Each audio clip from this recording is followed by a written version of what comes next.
It's divided into the types: natural environment and built environment. The natural environment encompasses all living and non-living things occurs naturally in the area. The built environment refers to the human-made surroundings that provide the setting for human activity. Buildings, parks, cities, and supporting infrastructure such as transport, water supply, and energy supply.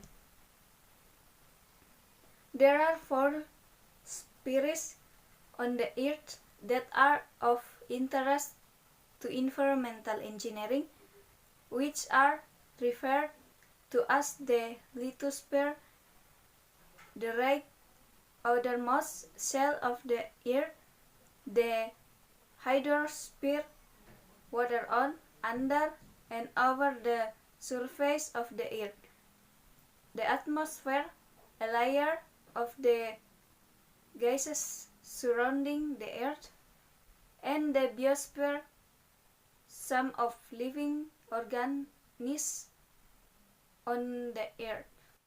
The natural environment and built environment can also affect human health. The World Health Organization defines environmental health as those aspects of the human health and the diseases that are determined by factors in the environment. Environmental engineering is the application of science and engineering principles to protect and utilize natural resources, control environment pollution, improve environmental quality to enable health, ecosystem, and comfortable habitation of humans. An ecosystem is a community of living biotic organisms, plant, animal, and microbes, in conjunction with the non-living component, abiotic, of their environment, water and mineral soil, interaction as a system. Ecosystems are a biological community and its physical environment and come in various sizes from limited species to the entire planet. There are 5 trophic levels. The composers are often live of food webs and trophic levels, but if included, they mark the end of the food chain. Level 1, plants and algae are primary products. Level 2, herbivores are primary consumers. Level 3, carnivores are secondary consumers if they eat herbivores. Level 4, carnivores are tertiary consumers if they eat other carnivores. Level 5, apex predators are at the top of the food chain if they have no predators. Aerobic respiration converts organic carbon into carbon dioxide, and anaerobic respiration converts it into methane. Organic carbon is also released into the atmosphere via burning, while organic matter in animals generally decays quickly, releasing much of its carbon into the atmosphere through respiration. Carbon stored as dead plant matter can stay in the biosphere for as much as a decade or more. Different plant types of plant matter decay at different rates. For example, woody substance retain their carbon longer than soft, leafy material. Active carbon in soils can stay sequestered for up to 1,000 years, while inert carbon in soil can stay sequestered for more than a millennium. Nitrogen is required to biosynthesis, basic building blocks of plants. Animal and other life forms, nucleotides for DNA and RNA, and amino acid for proteins. Important processes in the nitrogen cycle include fixation, ammonification, nitrification, and denitrification. Phosphor is an essential nutrient for plants and animals in the form of action and is a limiting nutrient for aquatic organisms.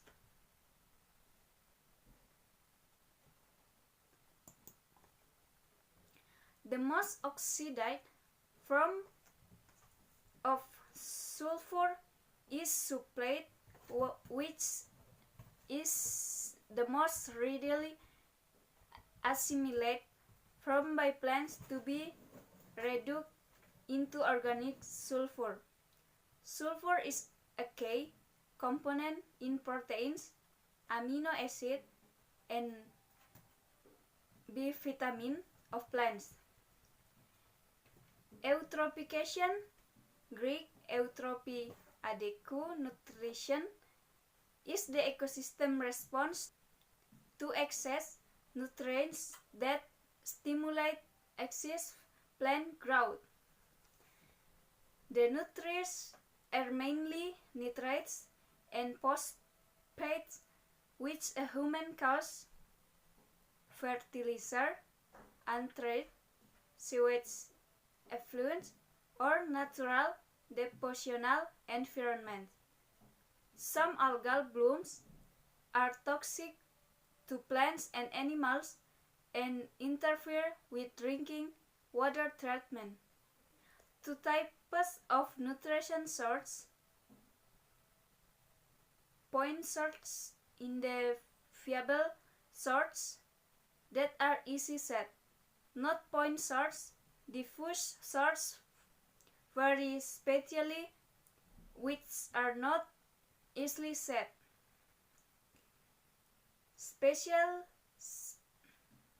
Specifically, nitrogen moves through A. Storm channel, B. Sewage pipe, C. Form of drainage flows, D. Nitrogen is released into the air due to the evaporation of ammonia and the production of nitrous oxide.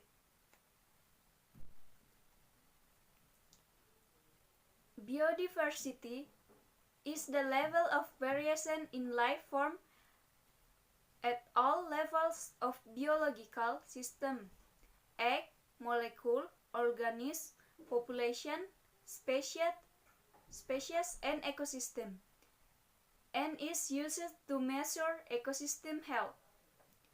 Holocene extinction caused by human impact on the environment through to the acronym HIPPO: habitat destruction, invasive species, pollution, human overpopulation, and overharvesting. Two main factors are considered when measuring biological diversity. Wealth is a measure of the number of different types of organisms in a particular area. The more species present in the sample, the richer the sample. Evenness is a measure of the relative abundance of various species that make up an area's wealth. Costs of biodiversity are not evenly distributed.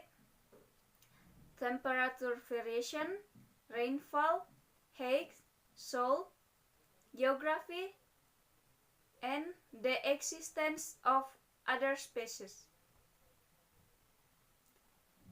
The benefits that humans derive from health, biodiversity that supports ecosystem services include air quality, climate, water purification, pollination, prevention of erosion. Ecosystem services are the benefits to human society from the many resources, egg, food, water, and processed egg decomposition of waste supplied by natural ecosystem. Ecosystem services are divided into 4 categories: supply service, food, water, wood, minerals, pharmaceutical, biochemistry, industrial product, energy, hydropower, biomass fuel. Regulatory service, climate control, to carbon sequestration, waste decomposition, and detoxification, water and air purification, pest and disease control, erosion prevention. Support service, distribution and nutrient cycling, seed dispersal, crop pollination, primary production. Cultural service, cultural, intellectual, and spiritual inspiration, recreation, scientific discoveries. Research steps to describe and predict the energy and material flow in the ecosystem inflow include identification of ecosystem service providers, species of population that profit specific ecosystem service, and characterization of the functional rules and relationship.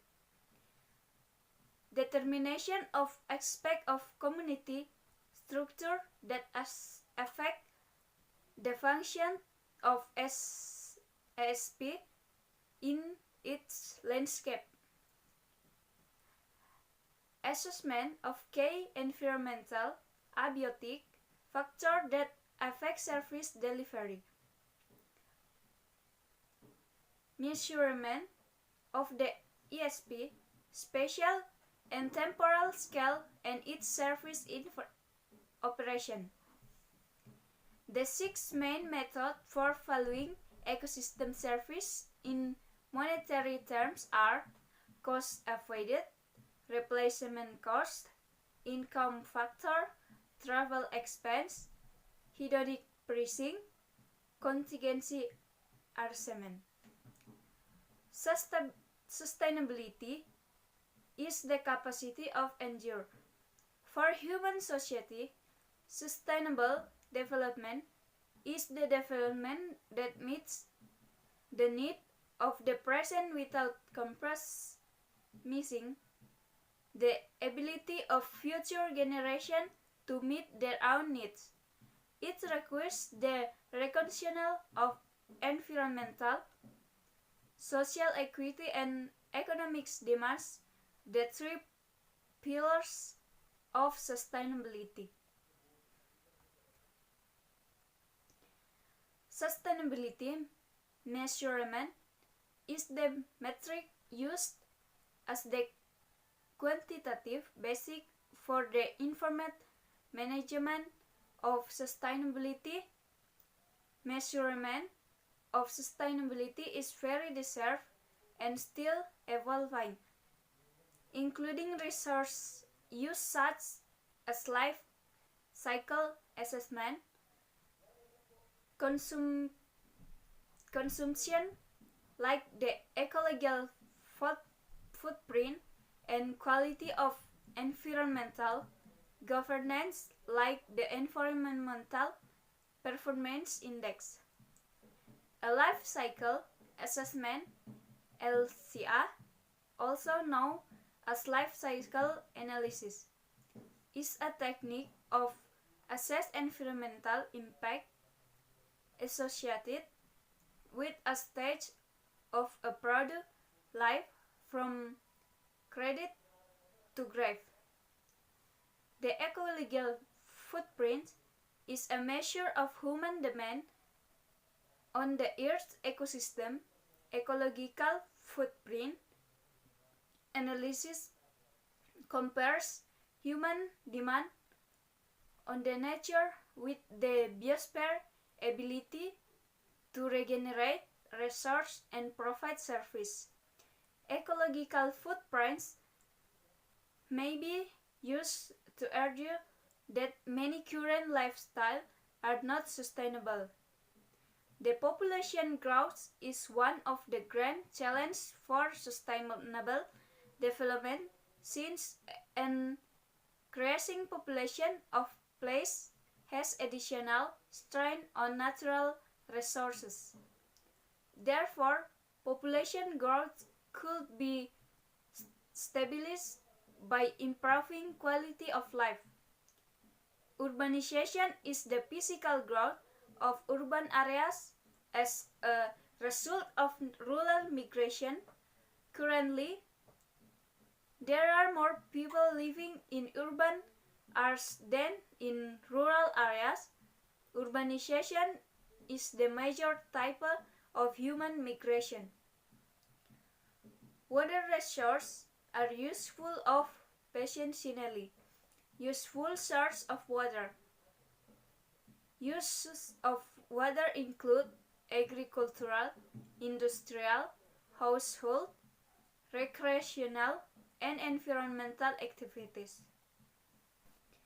The water footprint is a geographical explicit indicator, not only showing volumes of water use and pollution, but also the location. A water footprint consists of three components: blue, green, and gray. The blue water footprint is the volume of fresh water that evaporated from the global blue water resource, surface water, and groundwater to produce the goods and services consumed by individual or community. The green water footprint is the volume of water evaporated from the global green water resource, rainwater stored in the soil, and soil moisture. The gray water footprint is the volume of polluted water that associated with the production of all goods and services for the individual or community. Electricity is one of the most common energy carriers, being transformed from various primary energy sources such as coal, oil, natural gas, and wind.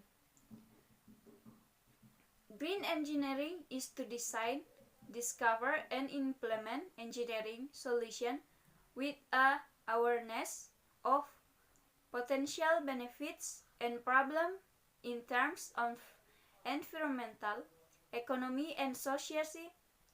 There's pillars of sustainability throughout the design lifetime. 97% of water on Earth is salt water, and only 3% is fresh water.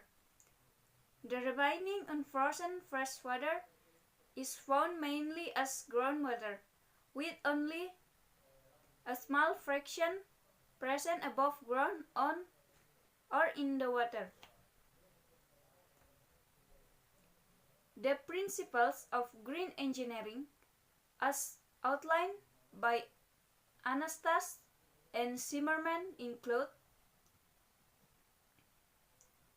inherent rather than circumstantial prevention instead of treatment, design for separation, maximize efficiency, output pull versus input push, converse complexity, durability rather than immortality, meet need, minimize excess, minimize material diversity, integrate material and energy flows, design for commercial afterlife, and renewable rather than depleting. Climate change concerns, coupled with high oil prices, peak oil, and increasing government support, are driving increasing renewable energy legislation, incentive, and commercialization.